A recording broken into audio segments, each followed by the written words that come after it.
아마 여러분 이런 얘기를 기억하실 겁니다. 제가 여러 번 이야기를 드렸는데요. 도마 유년 복음서라는 책이 있어요. 외경 아포크리파에 속한 외경인데요. 예수님께서 나사렛에서 동네 아이들과 지붕 위에서 놀다가 그 어린아이, 직구된 아이들이 예수님을 시험하기 위해서 또 조롱하기 위해서 한 아이를 밀쳐버렸어요. 그 지붕에서 떨어지니까 애가 죽었겠죠. 당연히 맥이 끊어지고 그리고 숨이 돌아오지를 않았습니다. 죽은 아이들 부모뿐만 아니라 동네 어른들이 와가지고 야 예수야 왜 사람을 죽인 거야? 왜 내 아들을 죽인 거야? 이거 말이나 되는 소리요? 예? 예수님은 참 기가 막혀서 할 말이 없을 정도였어요. 예. 제가 안 밀어드렸어요. 그것도 여러분 사람들이 믿어줘야지요. 그래서 예수님이 그 죽은 친구한테 귀에다 대고 야 내가 너를 밀쳤니? 그러니까 죽은 애가 빨딱 일어나가지고 아니 쟤들이 밀어뜨렸다는 거야. 쟤들이. 우리가 믿을 수는 없지만 그래 예수님께서 내가 안 그랬잖아. 그리고 거짓말했던 애들의 싸대기를 폈다 이런 이야기입니다.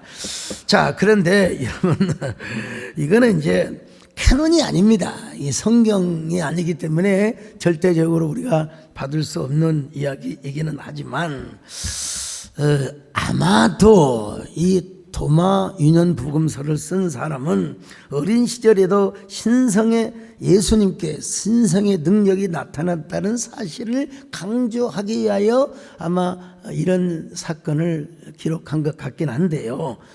그럼에도 불구하고 어디까지나 외경 이야기입니다. 여러분 우리가 절대로 신뢰할 수는 없어요.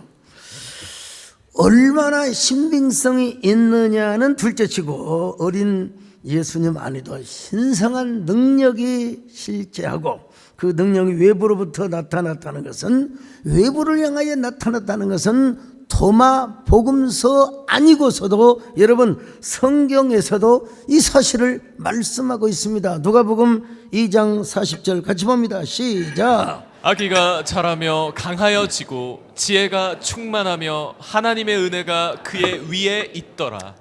기도 잘하고 지혜도 잘하고 하나님의 은혜와 영광이 그에게 있었다는 것입니다.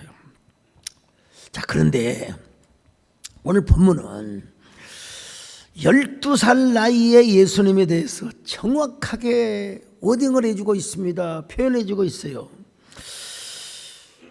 예수님은 사실 여러분 갓난 아이 때도 그 평생을 메시아를 보기를 원했던 시몬과 안나에게는 하나님의 영광이 그 아기에게 함께하고 있다는 것을 보여줬어요. 그러니까 예수님은 태어날 때부터 참 하나님이요 참 인간으로 오셨다는 것을 우리가 잘 알지 않습니까?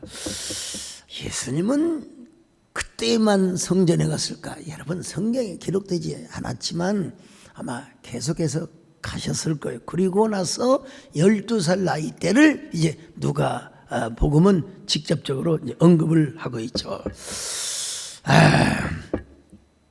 그러면 사람들이 이렇게 얘기합니다. 그러면 예수님은 12살 나이에 신의식을 느꼈는가? 12살 나이에 공적인 신적인 어떤 정체성과 그리고 사명선언문을 그제서야 그렇게 선언했던가?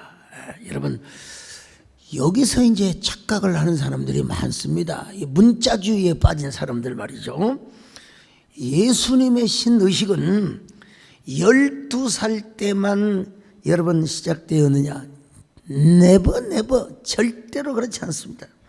예수님의 신의식을 12살로 제한시켜서는 절대로 안 됩니다. 이거 잘못하면 여러분 이단의 유명한 자유주의 조직신학자들 이런 사람들은 뭐라고 이야기하냐? 제자들이 예수님을 주라고 고백을 하였을 때 그 고백이 예수님을 주로 만들었다는 이런 말도 안 되는 밥 먹고 할 일 없는 사람들이죠. 여러분 그러면 왜 복음은 누가라고 하는 의사는 예수님이 12살의 나이에 신의식을 선언했다고 이렇게 기록하고 있을까요? 그것은 12살 때부터 예수님의 신의식이 시작되었다는 걸 알리려고 한 것이 아니라 예수님은 성년 이전부터 율법학자들과 당당하게 맞서서 토론도 하고 신의식을 갖고 있었다는 것을 보여주기 위함이었습니다. 자, 누가복음 2장 46절로 47절을 봅니다. 시작. 사흘 후에 성전에서 만난즉 그가 선생들 중에 앉으사 그들에게 듣기도 하시며 묻기도 하시니 듣는 자가 다 그 지혜와 대답을 놀랍게 여기더라. 여러분, 이스라엘에서는 전통적으로 성년식을 합니다. 남자는 13살 때 하죠. 13살 때. 이걸 바로 미츠바라고 하는데 율법의 아들이란 말입니다. 그냥 율법에 책임을 져야 돼. 그때부터는 자기가. 근데 여자는 12세, 한 살 더 어린 나이에 바트 미츠바라, 율법의 딸이라는 성년식을 행합니다. 근데 여기서 여러분 12살 소년 예수님이 성전에서 아직은 성년식도 하지 않은 12살의 나이에 신의식을 지각하였고 그리고 선언하였다는 이야기입니다. 그러니까 이 말을 오해를 해서 12살 때부터 신의식을 자각했다 그 말이 아니라 여러분 12살 이전부터 여러분 성년 이전부터 신의식을 깨닫고 그리고 신적 본성을 여러분 가지고 있었다는 사실을 보여주기 위해서 누가가 이렇게 기록했다는 겁니다. 미성년 전부터, 다시 말하면 미성년 전이라면 말이 좀 그러네. 하여튼 성년 전부터 미성년 때부터 이게 더 많은 말이요. 여러분 율법학자들과 능히 토론을 하는 모습을 보여주기 위함이었다는 것입니다. 그런데 예수님의 신적 의식을 공적으로 선포하기 이전의 배경을 우리는 좀 알 필요가 있습니다. 마리아와 요셉이 12살에 예수님을 이제 성전으로 데리고 갔습니다. 왜 12살이었는가 다시 말씀드리지만 율법의 아들이 되기 이전에 지금 미성년 때에 데리고 갔단 말입니다. 여러분 13살이 되면 율법에 대해서 책임을 지는 나이인데 그 이전에 예수님을 성전에 데려갔다는 것입니다. 아마도 이제 성인식을 준비하고 뭐 그럴 요량으로 데려갔는지는 몰라도 아무튼 12살에 데려갔어요. 그런데 예수님은 성전에서 율법 전문학자들, 율법을 달달달달달달 외우는 그 랍비들과 함께 막 그냥 거룩한 생산적 토론을 하고 있었어요. 근데 이 사실을 모르는 이 아버지와 어머니는 등신처럼 하루길을 그냥 걸어갔어요. 아이고 우리 아들이 잘 따라오겠거니, 친척들과 함께 따라오겠거니 하루길을 걸어가서 밤에 찾아보니까 없어요. 이런 사람을 뭐라고 한다고요? 등신이라고요. 등신. 자, 그런데 예수님이 안 보여요. 자, 43절로 45절 같이 봅니다. 시작. 그날들을 마치고 돌아갈 때 아이 예수는 예루살렘에 머무셨더라. 그 부모는 이를 알지 못하고 동행 중에 있는 줄로 생각하고 하룻길을 간 후 친족과 아는 자 중에서 찾되 만나지 못하매 찾으면서 예루살렘에 돌아갔더니. 예루살렘에 가서 어디 갔어요? 성전에 갔더니 성전에서 세상에 3일 동안 율법학자들과 막 그냥 디베이트를 하고 있었어요. 근데 예수님의 그 율법에 대한 그 여러 가지 지식과 견문과 해석들 여러분 원더풀하고 피어풀리했어요. 어떻게 저런 성인도 안 된 미성년자가 어떻게 이런 율법에 대한 새로운 해석을 할 수 있단 말인가? 자, 47절입니다. 시작. 듣는 자가 다 그 지혜와 대답을 놀랍게 여기더라. 자,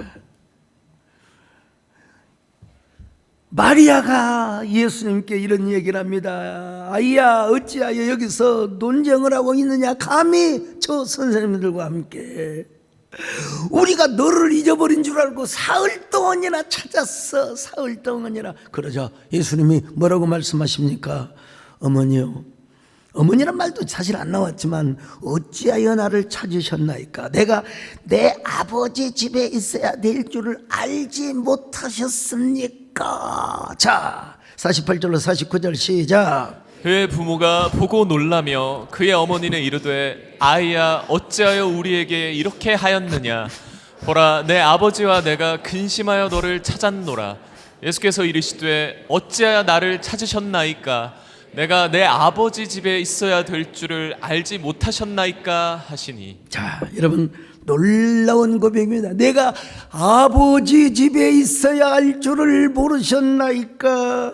여러분, 이건 아기 예수의 자기 정체성 그리고 사명 선언문이라고 할 수 있어요. 이걸 공적으로 지금 선언하고 있는 거예요. 공적으로. 언제? 12살 나이 때.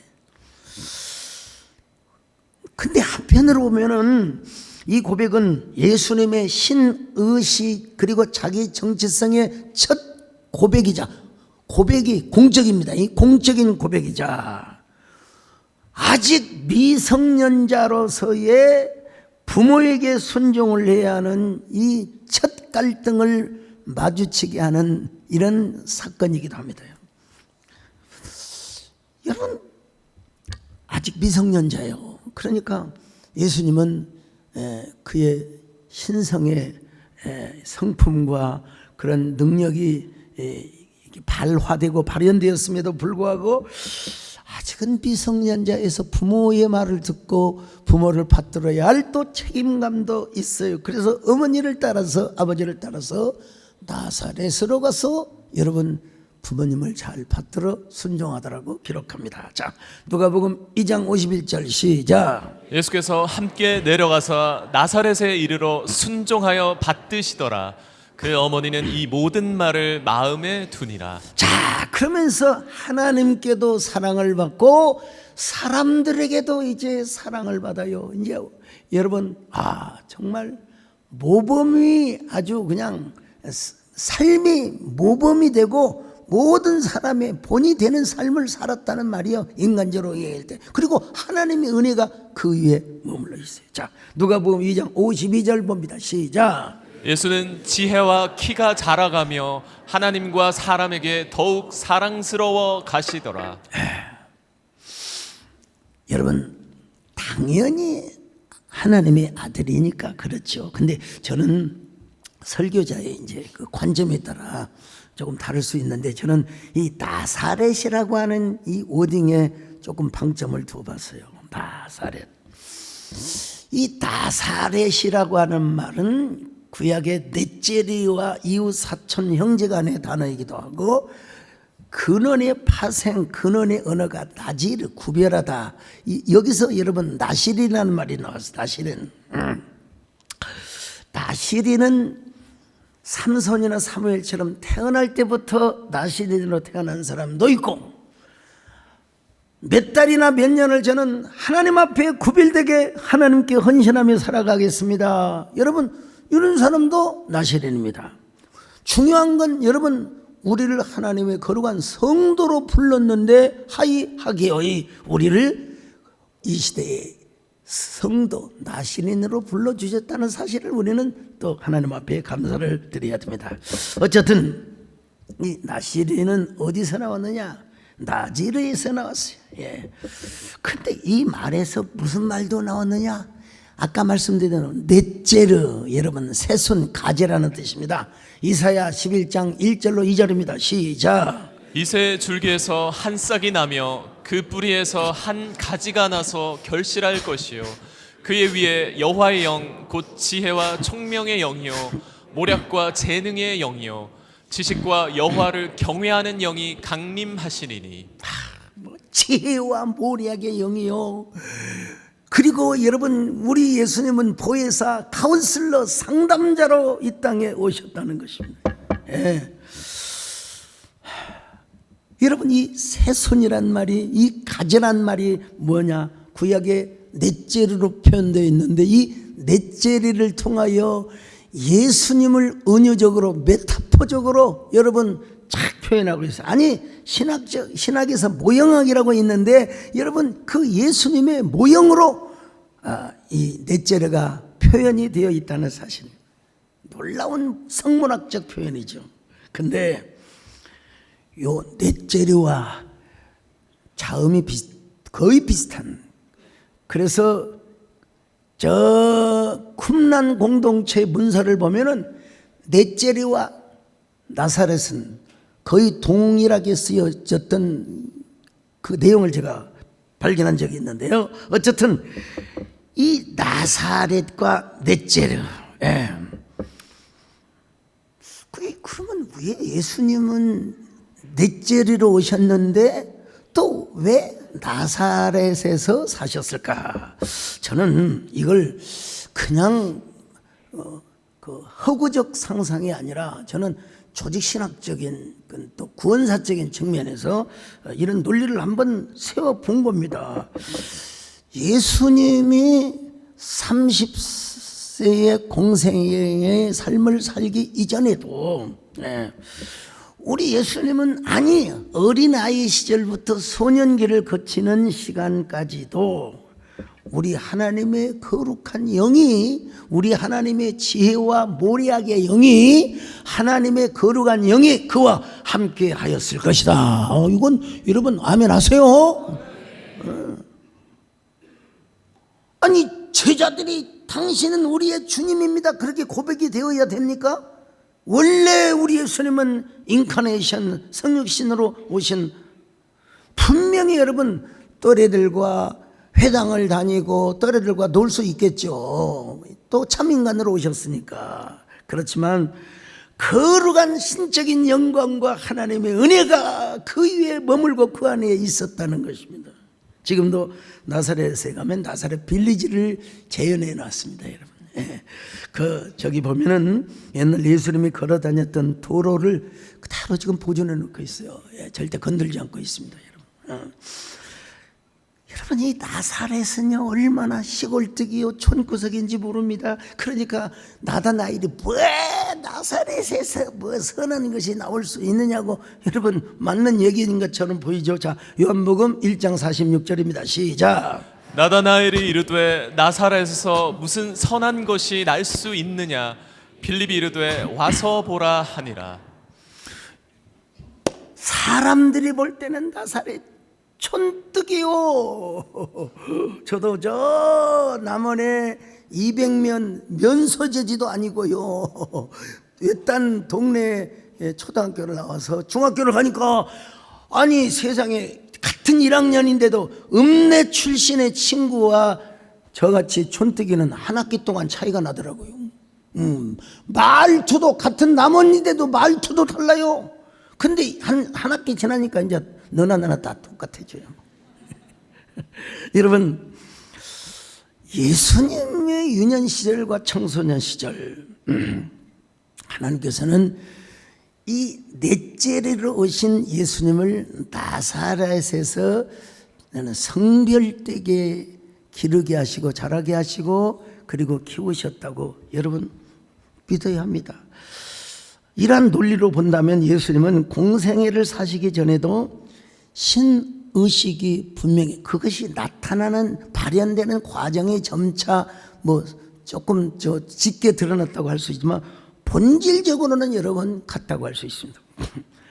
제가 워드 플레이를 한 것이 아니라 구속사적으로, 기독론적으로, 조직신학과 성경신학적 차원에서 볼 때 여러분 가장 합리적 성경적 논리라고 그렇게 우리가 믿어야 합니다. 예수님은 참 인간으로 오셨으면서도 참 하나님으로 오셨기 때문이죠. 저도 여러분요 지내놓고 보니까 저 어릴 때 학교 그 교회 안 다녔어요. 저는요 하나님을 전혀 몰랐습니다, 여러분요. 예? 교회 다닌 사람들 쌍놈들이라고 막 욕을 하고 그랬어요. 막 교회 다닌 친구들을 막 괴롭히고 막 요즘으로 막 학폭이죠. 막 이 새끼 너 왜 교회를 다니 이 새끼야. 그런데 그때에도 하나님이 저를 쓰시려고 다 준비를 하셨어요. 예. 사울이가 스데반을 죽여놓고 막 겉으로는 의양양한 것처럼 보이지만 여러분 마음에 스데반을 죽였던 그 잔상이 막 남아있는 것처럼. 예. 전 태어나고 자란 곳이 남원입니다. 남원이 어떤 것이냐, 역사적으로 보면 삼한시대 때부터 존재했던 고을이고요. 특별히 여러분 이성계 장군이 그 황산대첩을 운봉해서 여러분요 그 달밤에 어두운 곳으로 왜적들을 유인해서 달빛에 화살을 쐈다고 해서 그 옆에 운봉 옆에 인월이라는 동네가 있어요. 다 그 역사적으로 다 이름이 있는 그런 고장입니다. 이 성계 장군이 얼마나 활을 잘 쏘느냐, 여러분. 이거 우리 중학교 때 다 활을 여러분 조는 사람 활 맞아요. 예. 화살을 딱 당겨가지고 외적장의 가슴을 맞아도 이게 이거 여러분 갑옷을 입으니까 뚫을 수가 없어요. 투구를 쓰니까 어떻게 할 수가 없어요. 그래서 활을 쏴가지고 투구를 딱 벗긴 후에 그러고 나서 활을 당겨가지고 여러분 뭐였어요? 외적의 그 누굽니까? 아지발도라고 하는 이 외적의 투구를 벗기면 이마에 탁 화살을 쏴가지고 이겼다고 하는 것이 어디냐? 이 남원 운봉입니다, 여러분. 특별히 여러분, 이 남원이라고 하는 것은 동편제의 발원지요. 그 운봉이 거의 운봉이. 그리고 서편제가 나중에 가서 만나는 곳이기도 합니다. 여러분, 그래서 저는 자연스럽게 어렸을 때부터 동편제와 서편제의 한이 자연스럽게 제 무식의 저장 탱크에까지 저장이 되어 있었고, 거기에다가 여러분 이도령대에 글짓기 100일장대에 나가서 웅변도 하고 글짓기 여러분 글쓰기 연습을 통해서 연단을 받았습니다. 어린 시절에 여러분요 그냥 자연스럽게 그냥 부르고 놀았던 그 노래가 있습니다, 여러분. 육자백이에요, 육자백. 여러분, 아리랑 스리랑 아라리가 났네. 여러분 학교에서 배운 사람은 이렇게 못 배웁니다, 여러분. 아리랑 스리랑 아라리가 났네. 학교에서는 그렇게 해요. 어릴 때부터 아라리가 났네, 하리랑 잉잉잉 아라리가 났네. 우리가 산다가 몇백 년을 산단가 호박같이 이 둥근 세상 둥글둥글 살아보세. 여기 지금 박수 안 치는 사람은 지금 북한에서 지금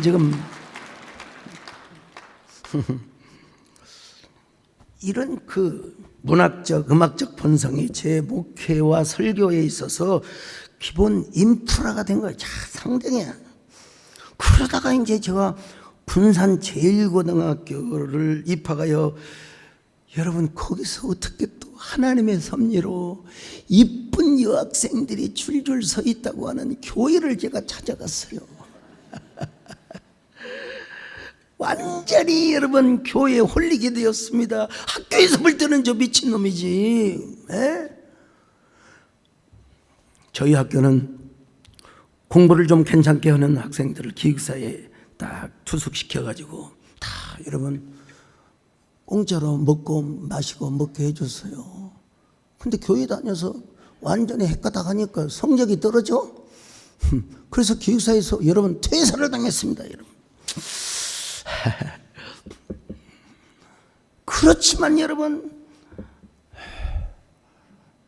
세월이 흘러서 보니까 여러분, 그때 당시에는 크레이지 영맨이요, 완전히 또라이라고 여겨졌지만 여러분, 수많은 세월이 흘러서 보니까 여러분, 제 모교에는 역사 기념 박물관에 가면은 자랑스러운 제1고인이라고 소강석이가 딱 있습니다.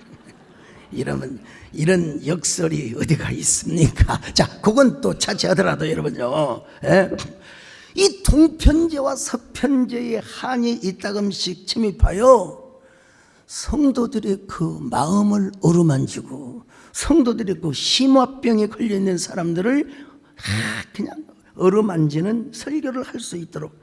그리고 막 여러분, 저는 막 윽박지르고 막 공격하고 막 그런 게 아니라 겉으로 볼 때는 좀 웅변형에 가까울지 모르지만 설교가 뭐예요? 원포인트 내러티브 스토리텔링을 하는 설교예요. 그래서 그 말씀 속에 내가 들어가서 나 자신을 발견하고, 그리고 그 말씀의 주인공이 되어서 은혜를 받는 수혜자가 되도록 하게 하는 게 저희 설교의 특징입니다. 저는 수많은 서울의 신학교가 있음에도 불구하고 어떻게 광주에 가서 광주 신학교를 다녔어요. 이 또한 하나님의 은혜입니다. 광주 신학교 하면 또 백암교의 시절을 생각하지 않을 수가 없습니다. 그리고 또 여러분, 무등산 기도원을 생각하지 않을 수가 없습니다. 참 저는 그 무등산, 특별히 무등산 헐먼 수양날이 있어요. 거기 옛날에 이천성 목사님이 집회를 오셨는데, 여러분, 우리 기도원은 개도 방언을 해. 나는 여러분 방언을 받았어요. 저는 은사를 체험한 사람이요. 근데 뭐냐? 기도원에 왔으면 소나무 하나를 뽑고 가야지. 그분은 막 욕도 잘하시고 막 말이 상위 용사이기 때문에 막 거칠었어요. 그냥. 그래서 주객이 전도된다고, 주야 은혜를 주옵소서, 저에게 능력을 주, 그래야 되는데 주야 소나무를 뽑게 하여 주옵소서. 여러분, 왜 성이 소가가 소나무를 뽑냐고. 같은 소가인데 큰 나무는 못 뽑고 작은 나무를 그냥 주야 그냥 몇 시간 동안, 이게 도대체 참, 이게 근성이 근성이 기도하면 나무 하나는 뽑아야지. 여러분, 지금 그러면 안 됩니다. 산림청에 잡혀갑니다. 여러분, 과거에 그런 낭만 시대가 있었어요. 하나님께서 저에게만 주시는 나사렛이라고 하는 어떤 공간, 어떤 시간적인 그런 그 여백이 있었다고 봅니다. 하물며 여러분, 예수님이 계시겠어요? 저를 하나님이 쓰시려고 적당한 고장에서 태어나서 신학교를 다니게 하시고 훈련을 받게 하시던 우리 하나님, 성부 하나님께서 우리 예수님을 얼마나 구별되게 자라게 하시고, 그러나 다른 사람이 볼 때는 보통 인간이지만 그 안에 참된 신성이 있고 하나님이자 인간으로 오신 예수님이죠. 중요한 것은 여러분, 예수님이 어린 시절에도, 아니 갓난아이 때부터도 하나님의 영광이 그 위에 머물렀고, 신의식과 신적 본성과 그리고 키와 지혜가 같이 여러분 자라나고 드러나며 또 더 짙게 드러났다는 사실입니다. 이걸 바로 여러분 성경신학과 조직신학의 관점에서 본 예수님의 그 모습입니다. 자, 누가복음 2장 52절 같이 읽겠습니다. 시작. 예수는 지혜와 키가 자라가며 하나님과 사람에게 더욱 사랑스러워 가시더라. 자, 그런데 여러분, 예수님이 12살 나이에 자기 정체성과 그리고 사명 선언문을 이렇게 선언한 이후에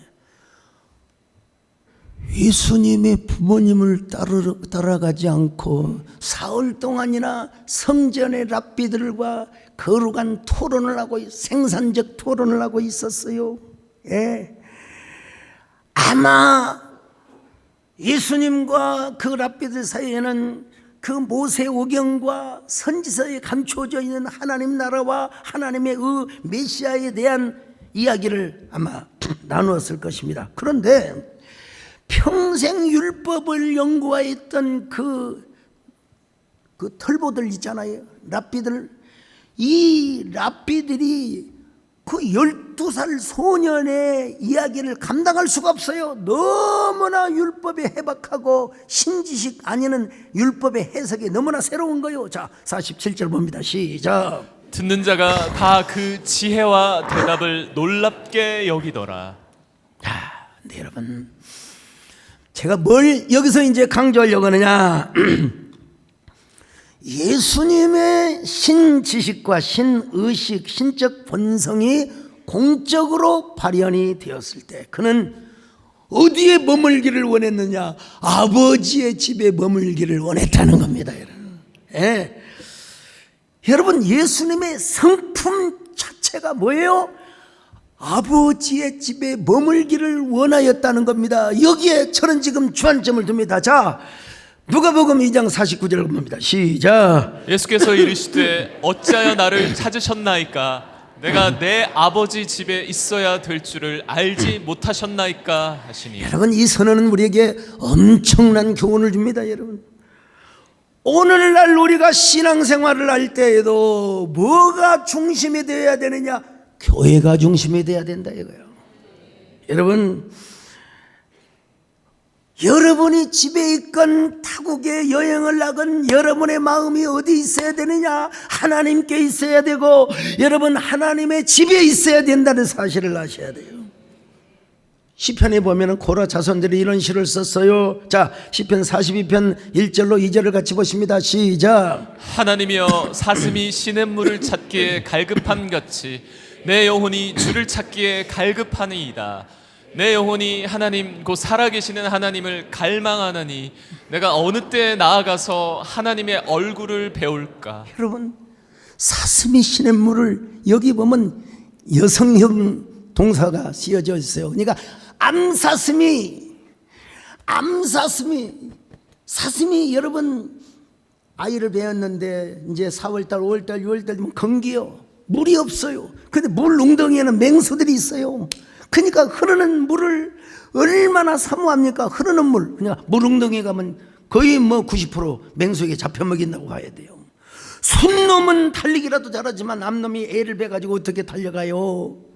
그 암사슴이 시냇물을 갈급한 것처럼 여러분, 주님을 사모하는데 어떤 주님?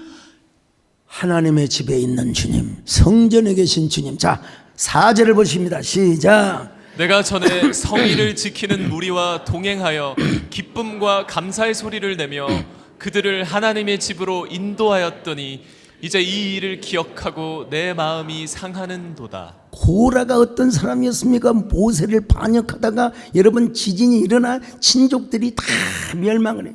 뭐 그 중에서 살아남은 또 후손이 있었던 것 같아요. 그 시편을 고라 자손들이 또 썼는데 시편 84편 1절로 2절 보실까요? 시작. 만군의 여호와여 주의 장막이 어찌 그리 사랑스러운지요. 내 영혼이 여호와의 궁정을 사모하여 쇠약하며 내 마음과 육체가 살아계시는 하나님께 부르짖나이다. 자신들의 조상의 잘못을 반면 교사 타산 지석으로 삼고 이제는 내 영혼과 육체가 쇠잔할 정도로 뭘 그리워? 하나님의 궁정, 하나님의 집을 사모하더라는 것입니다. 여러분, 예? 주님만이 나의 힘이 되시니까 성전에 계신 하나님을 사모한다는 거예요. 여러분요, 주님만이 나의 힘, 나의 방패, 나의 참선, 나의 몸 정성 다 바쳐서 주님 경배하오. 물론 우리 예수님은 돌과 나무로 지은 성전을 폐하시고 자기 자신의 몸된 교회, 자기 자신이 성령의 담지자가 되어서 여러분 자기 자신이 걸어다니는 성전이고 교회였어요. 그러다가 부활 승천하셔서 성령님을 보내셔서 자신의 몸된 교회를 세우게 하셨는데요. 그래서 오늘 우리 자신들이 교회의 구성원이 되고 멤버가 되어가지고 여러분, 근데 여러분 우리가 모일 때만 교회가 아니에요. 흩어져도 교회입니다. 그리고 우리의 만남의 장소인 교회를 사모하고 말씀이 선포되는 강단을 우리가 여러분 갈망해야 된다 이거요. 여러분이 아무리 복음을 전하고 선교사의 삶을 산다 할지라도 뿌리는 어디에? 교회가 있어야 돼요. 여러분의 신앙의 뿌리는 그 터는 교회에다가 박아 있어요. 그래서 선교사도 파송교회가 있는 거예요. 예, 주파송교회가 있고요. 저는 하나님의 은혜로 교회를 사랑하고 교회를 존중히 여기는 훈련을 받아왔어요. 고등학교 다닐 때 왜 그렇게 교회에 미쳤느냐. 정말. 예. 그런데 세월이 흘러서 우리 학교에서 자랑스러운 제일고인으로 선정해졌을 뿐만 아니라 총동문회가 저에게 아닙니다. 저에게 자랑스러운 제일고인이라는 상패를 만들어서 제가 바빠서 거기까지는 못 가고 제 고등학교 후배인 정원영 장로님 시켜서 좀 받아와라. 그래서 받아왔어요, 여러분요. 예. 전 광주신학교 다니던 시절에도 대부분 도서관에서 공부를 하고 잘 때는 예배실에서 잤습니다. 나의 힘이 되신 여호와여, 내가 주님을 사랑합니다. 광주 5.18 민주화 항쟁, 여러분 택시 운전사라는 영화 거의 비슷해요. 예. 그런데도 주일 예배뿐만 아니라 수요 예배를 드린다고 저녁에 금남로길을 성경 찬송을 들고 여러분 찬양을 부르고 갔습니다. 여러분 조심히 조용히 갈 일이지, 막 그냥 무장한 군인들 앞에서요 고개를 쳐들고 여러분 뭔 노래를 부른 줄 아세요? 내 주여 내 발붙두사 그곳에 있게 하소서. 그것은 피가 사랑 언제나 넘치는 저뿐 아닙니다. 우리 정금성 은사님은 아니 세상에 아이들을 3명이나 낳고 혼자 되셨으면 애들을 지켜야지. 왜 애들끼리 자라고 하고 그냥 성전에 가서 제단 밑에서 기도하다가 주무시고. 여러분 참 미쳤죠. 미친 거죠. 예. 그런데 우리 정원사님 칠순 예배 때 거영에 버스를 몇 대 동원해가지고 초청을 했어요. 초청을 했는데 그분들이 와서 보더니 아이고 성암댁이 우리 정문사님이거든요. 아이고 세상에 예수 믿기 잘했어. 그때 우리가 미쳤다고 하니 우리가 미쳤지. 그래서 다 교회 나가라고 그랬어요, 여러분요. 우리 정문사님 기도의 열매가 저라고 소강석이라는 열매를 여러분 맺게 한 것이죠. 저도 여러분 참 엄청난 목회적 교회적 축복을 주셨죠. 남원에서 국회의원을 하셨던 강동원 전 의원님, 나 여러분 이분 한 번 만나본 적이 없습니다.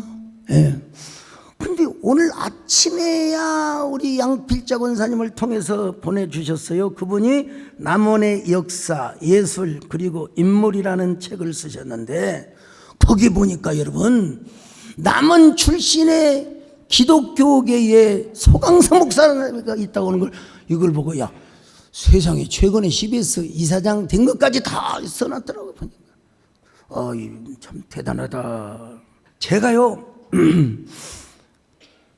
우리 이재기 목사님이 쓰셨던 평생 목회, 은혜 목회를 다시 찾아서 다시 읽었어요.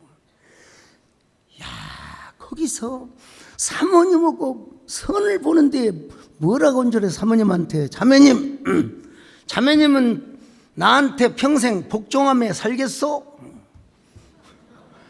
여러분 이 얼마나, 저는 우리 지수하는 꼬실 때 제가 복종하겠습니다 그랬거든. 와, 얼마나 담대합니까? 목사님이 돈이 많은 것도 아니고 세상에 너 예수한테 빌어먹고 살아라 아버지한테 그렇게 말이요, 에? 꾸중 받으셨던 분인데 사모님 나한테 평생 복종하며 살겠어. 이야, 사모님이 예, 내가 복종하며 살겠습니다. 또 대답하시는 사모님도 똑같아요. 그런 목사님과 사모님이 만나서 용남매를 대한민국의 어느 가문에 내놓아도 손색감이 없는 대학교 총장, 신대원 원장, 로스쿨 법학전문대학원이죠. 원장님을 비롯해서 참 교회를 존중히 여기며 교회의 덕을 위해서 조기 은퇴까지 하신 그 목사님을 하나님께서 자녀들을 통해서 보상해 주시고 명문 가문을 만들어 주시는 것을 봤어요. 여러분도 언제나 교회 중심의 삶을 사시기를 바랍니다. 여러분의 신앙의 뿌리가 하늘 보좌요 땅에는 교회의 터를 잡으시기를 바랍니다. 그런 저와 여러분 되시기를 주의 이름으로 축원합니다. 하나님 아버지 감사합니다. 우리의 신앙의 뿌리와 터가 언제나 교회가 되게 하여 주시옵소서. 예수님의 이름으로 기도 올려옵나이다.